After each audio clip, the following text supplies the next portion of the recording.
हरे कृष्ण। हमने देखा किस प्रकार से राजसूय यज्ञ की तैयारियां शुरू हुई और अर्जुन ने उत्तर दिशा में जाकर के अनेक राजाओं और राजघरानों को परास्त किया। परास्त करने पर कई राजाओं को अर्जुन के मिलने पर बहुत खुशी हुई। स्वाभाविक रूप से उन्होंने युधिष्ठिर महाराज का आधिपत्य स्वीकारा। कुछ के साथ में अर्जुन को युद्ध करना पड़ा और ये करते करते करते वो भारतवर्ष की उत्तरी सीमा तक पहुंच गए और वहां पर उन्हें गार्ड्स ने कहा कि ये आगे का जो वर्ष है वहां पर आप नहीं जा सकते, वहां पर आप जाएंगे तो आपको कुछ नहीं मिलेगा। तो तब अर्जुन की दृढ़ता देख करके वहां के द्वारपालों ने, गेट मैनेजर्स ने उन्हें बहुत सारे वरदान दिए और बहुत सारा धनराशि दी और ये सब लेकर के अर्जुन वापस आ गए। भीम पूर्व दिशा की ओर गए। पूर्व दिशा में गंडक, विदेह, दशार्ण ऐसे कई राजघरानों को परास्त करते हुए और पूर्वी दिशा में जाते हुए भीम ने अपना आगे कूच रखा। जितने सारे राजाओं से भीम मिलते, या तो वो अपने आप युधिष्ठिर महाराज की ख्याति, उनकी महानता देख करके, उनका अजात शत्रुत्व देख करके उनके चरणों में अपने आप को सरेंडर कर देते, या फिर कुछ युद्ध करने का भी प्रयत्न करते, पर भीम उन सभी पर हावी हो जाते। भीम इस प्रकार से पूर्व दिशा की ओर जाते जाते चेदी राज्य पहुंचे। चेदी राज्य के राजा शिशुपाल और उनके बड़े भाई दंतावक्र। शिशुपाल ने जब देखा कि भीम उनके दरवाजे पर आए हैं तो शिशुपाल ने बहुत अच्छे से आदर आतिथ्य से उनका स्वागत किया। गले लगा करके पूछा, सब कुशल क्षेम तो है, अच्छे हैं, आप किस मंशा से आए हो?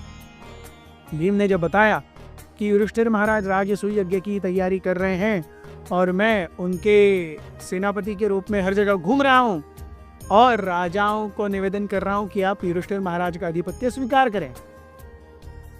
शिशुपाल ये कृष्ण से वैर रखते थे, कृष्ण से द्वेष करते थे, लेकिन पांडवों से वो बहुत ज्यादा घनिष्ठ थे। युधिष्ठिर महाराज को वो एक अच्छा क्षत्रिय और एक प्रेमी व्यक्ति, a good governor, sympathetic governor, a very just king के रूप में जानते थे। तो शिशुपाल ने अपना स्वीकृति पत्र दिया कि मैं युधिष्ठिर महाराज के अंडर रह करके अपने आप को उनका एक टिट्यूलर राजा मानूंगा, अपने आप को उनका एक अधीनस्थ राजा मानूंगा।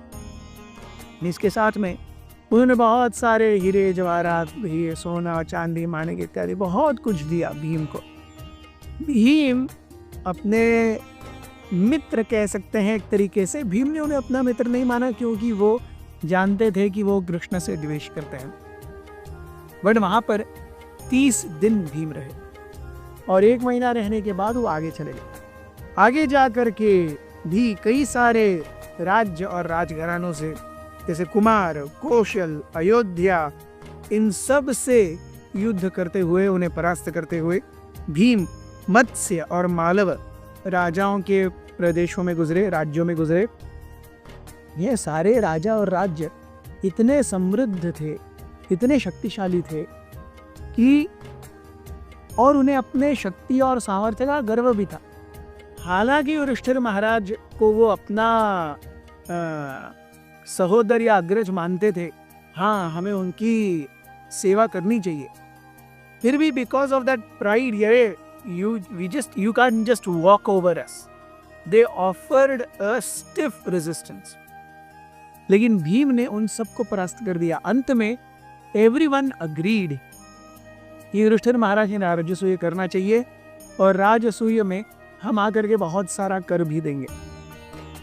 भीम ने जो राजा बिल्कुल भी मानने के लिए कुछ तैयार नहीं थे, उनको मुंह की खानी पड़ी। कई राजा तो मृत्यु के घाट भी उतर गए भीम के चित्कार और भीम के युद्ध से, भीम से युद्ध करने से। अंत में ये सब करने के बाद भीम जो है वो हिमालय के फुटहिल्स पर पहुंचे, हिमालय की वादियों में पहुंचे, सुदूर पूर्व में, जिसे आज हम अरुणाचल प्रदेश कह सकते हैं, सिक्किम कह सकते हैं, मेघालय कह सकते हैं। वहां के भी राजाओं को पूरा परास्त करके वो वापस आए। वापस आते समय भीम के पास अमाप सोना, चांदी, हीरे, माणिक, जवाहरात, हस्तिदंत, बहुत सुंदर सुंदर रेशमी वस्त्र, गालीचे, अनलिमिटेड ऑफ इट। और भीम ने ये सब ला करके युधिष्ठिर महाराज के चरण कमलों में रख दिया। And this is how Bhima's eastward conquest ended very successfully. Thank you very much. Krishna.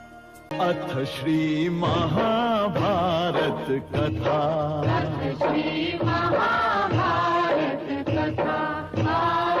Mahabharat कथा।